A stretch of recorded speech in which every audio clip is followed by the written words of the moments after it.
Alright, so in this next video, I'm going to create groups to house and contain and organize, and I guess in a way it helps to keep the rig stable. Yeah, and which I'll explain about that. So I'm gonna group. Well, first I'm gonna select the joint system, the joint chain from the top level. Right, you select it like that. And then I'm gonna also select, I'm gonna hold control, and in the outliner I'm going to hold control and also select the COG controller set. See, at the top level, like that, at the top level. Basically, you hold control, you select the root joint. You hold control, you also select the COG control system, and you select the root joint system. Both of those, just those two. Then you go to edit group, like so. When you crack it open, you will notice now it contains it. I'm going to just name this group. I'm going to double click it. I name it I don't know, empty group. Maybe just name GRP organizer, something like that. Maybe I'll even name it H space, you know, because that letter, empty group organizer. I could just even name it H group organizer or whatever, man, just something like that. This is why I named it in the previous video, so I'm just gonna keep that naming. Yeah, I'm gonna do that. So as you can see, this is the name of the org group, and this is why I have this guy and I have this guy. Yeah. Then what's gonna happen is I'm gonna have it so that the global controller, right, the global controller, right, which is him right here in hot pink, and there's no data in here, like I said, it's clean. I'm gonna have this commandeer, control, and run the H empty group organizer using a constraint, using the parent constraint, right? So again, I have to think about the selection order. To remember the controller, right, like this controller, it should never ever, the controllers should never ever have color, right? With that being said, that means that I select the controller first, then I can just shift select the H empty group organizer, or just holding control and then select the H empty group organizer, either or. And then I'm gonna go click on parent constraint, which is this guy. As you can see, I did a parent constraint, and what happened was that it's all in blue. This empty group organizer, right, this group, it's all in blue.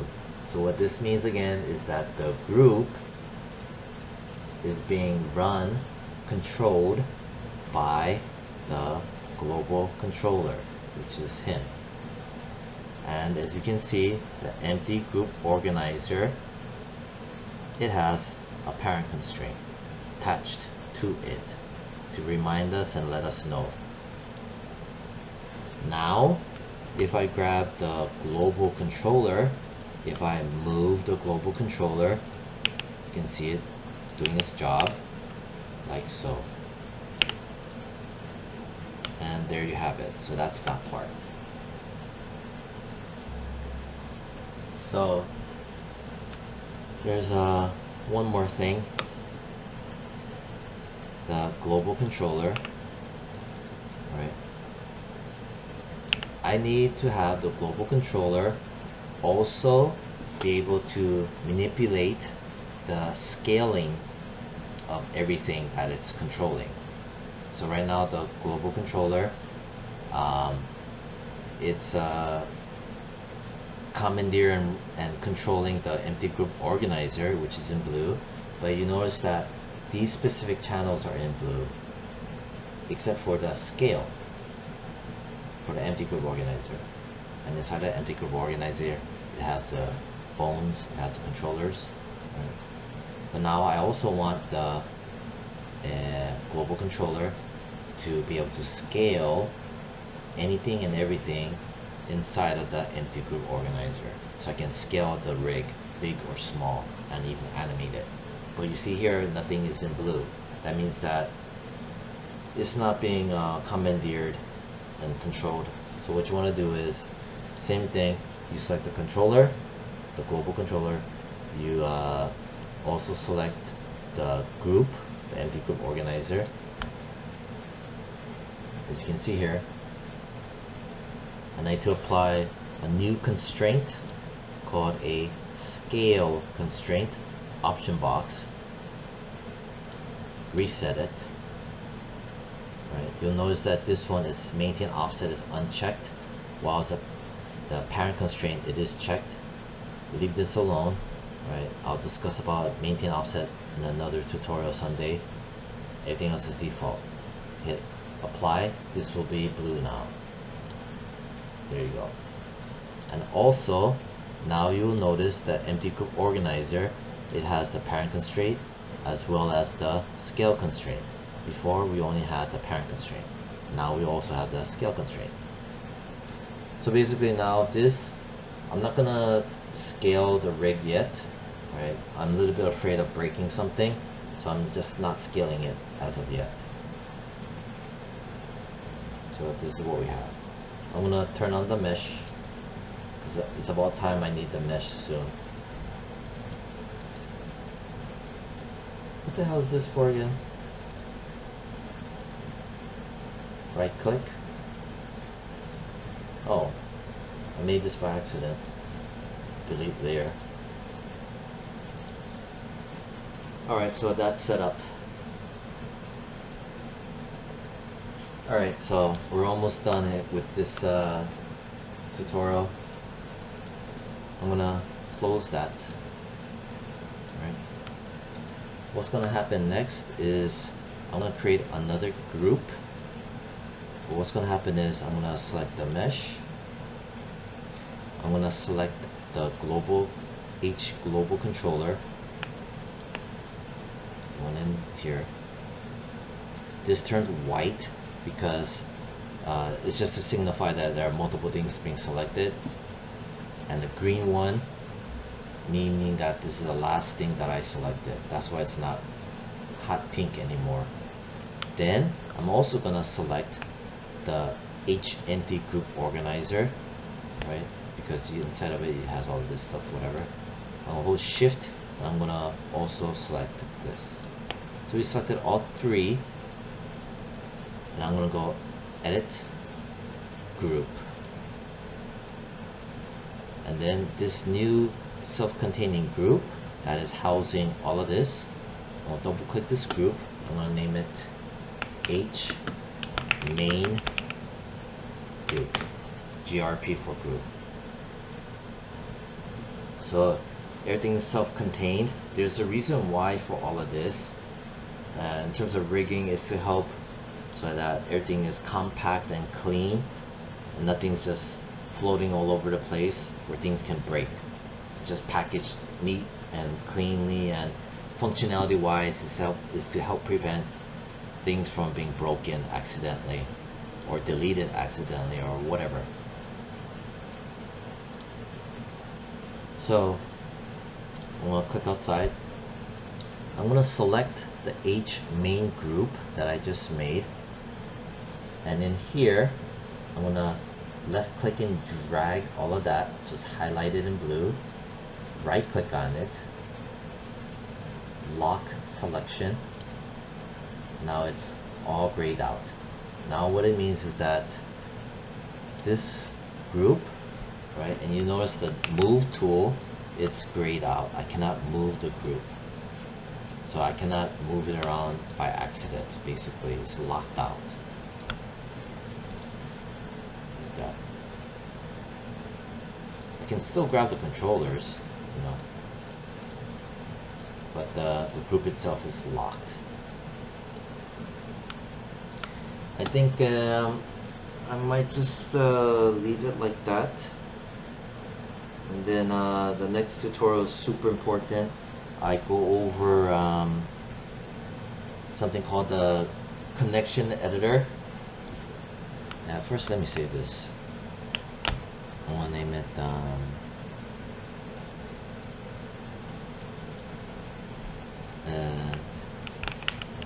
H alphabet rig groups grouping created. Yeah, grouping created. Groupings created. There you go. So I see all the major process steps. And I think I'll show one last thing. If I grab the global controller, right, down here in hot pink, which is different from the COG controller. Remember, the COG controller is for animating the character itself.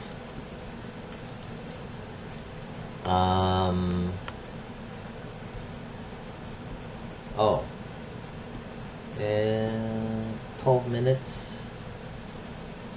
What I'm gonna do is here, and since it's only 12 minutes, I'm gonna bind skin. I haven't bind skin yet, so I'm gonna crack this open. I'm gonna select. I'm gonna crack open the empty group organizer. I'm gonna completely crack open the root joint system, the joints. Holding Shift, I'm gonna left click on that. And then I'm gonna carefully select, should I select joint hierarchy like that? Should be fine.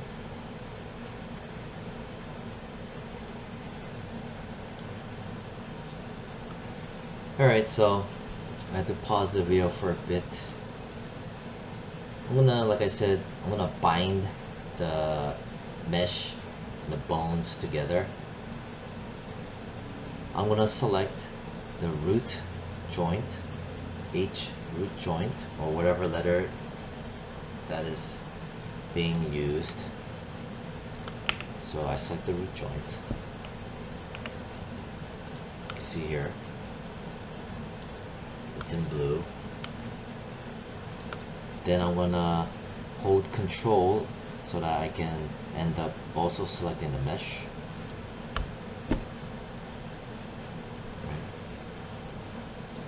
After I do that, so I grab the root joint, then I also select the mesh. That's the selection order, more or less. And then under rigging, skin, bind skin, option box. Again, that was skin, bind skin, option box. You want to choose joint hierarchy. You want to choose geodesic voxel.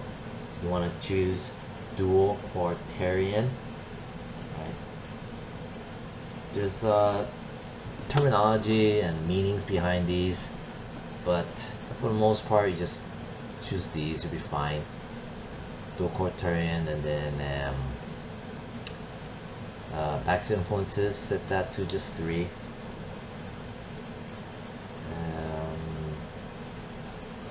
Then maintain max influence.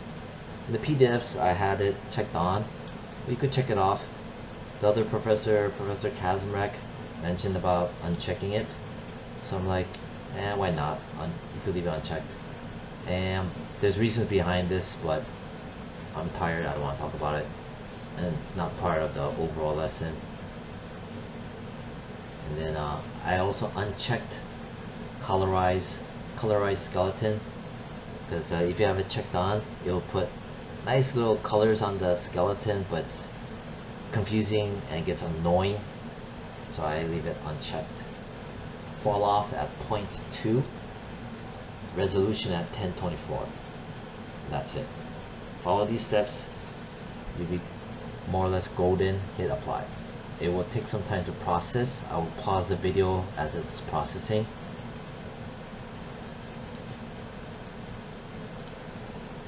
Alright, so it did its thing, right?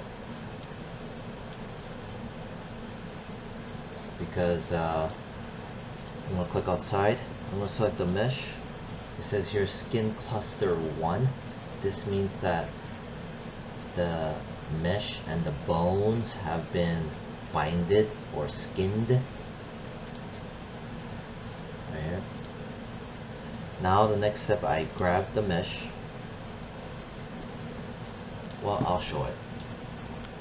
Now, the next step is to do the delta mush. But if you do the delta mush, right? If you don't do the delta mush, this is what it looks like. If you do not do the special sauce called delta mush. You see what's happening? You see how it looks like total garbage, nasty looking right here. See this? Right? This gets resolved when you use delta mush. Because if not, you have to go through the horrendous process of painting weights. So again, I just showed that to show how good the delta mush is. It doesn't resolve everything, but for this introductory class, it's awesome. Blah blah blah. I grabbed the mesh, just the mesh. I go in, I change this to animation menu. I go in, I choose deform. I choose the third one, no, I choose the fourth one, delta mush, option box. Right, so this is the default setting. In the PDF guide, I think I said to put like 40 or something like that. And it's fine because you can always change it after. But for this letter specifically, it's good to put 20. Right? Don't ask me why, it's just is. While other letters, believe it or not, it's like 100 works well. I think for the letter S, 100 works well. So baseline, I think in the PDF guide I put 40. So for now, let's just put 40 so I don't confuse the hell out of other students. But like I said, these are interchangeable in here afterwards, so you don't have to worry about anything. Just leave everything else okay, just that and hit apply. Again, that's where you apply the delta mush to the actual mesh. Once that's done, if I select this, and this, and if I go in, I do the same thing, you notice it does not do that filthy garbage, visual garbage effect. It's butter smooth. But you will notice it does things like this. Right? Like that. So you only can bend it so much before it loses its form. But funny enough though, this is what I wanted to show. Right? Whereas I showed that, if I go in, I select the mesh, I click on delta mush 1, as you can see it's here. And here's the smoothing iterations. If I drop it down to 20, this will change. See? This is what I mean by it depends on a lot of things. I mean, it still have some of this garbage going on, but it sure is pretty decent for what it's worth. And then from far away, it doesn't even matter anymore, or subtly it matters only. Yeah. Hence, again, I can grab it here. I can make it back to 40. Hell, I can make it to 10. 10 actually helps a lot. See? Or if it was another letter, I forgot which letters, but 100 is good too for different letters, different body shapes and types. But in this case, it makes it worse. So again, see, it made it really worse. Just be aware of this for other students. Set this back to even 10. 10 is good for this one. It doesn't mean it'll work for all the other letters at level 10 iteration, but for this one, it works. Main thing is you have to try it out, test it out, different number of variables. And this here, I just grabbed the controllers, right? Just the controllers. As you can see, the bones are hidden, right? You want to zero out the controllers, not the bones. Don't ever mess around with the bones from this point on, right? Never touch the bones. Do not shuffle the bones, none of that. Leave them the hell alone. You don't want to open this can of worms. So that's the Delta Mush. That's pretty much the end of this tutorial. This thing is almost done. Only 1 or 2 other steps. Takes only about like a couple minutes, and this rig is airtight and solid. Yeah. Alright, that's the end of this video. Bye.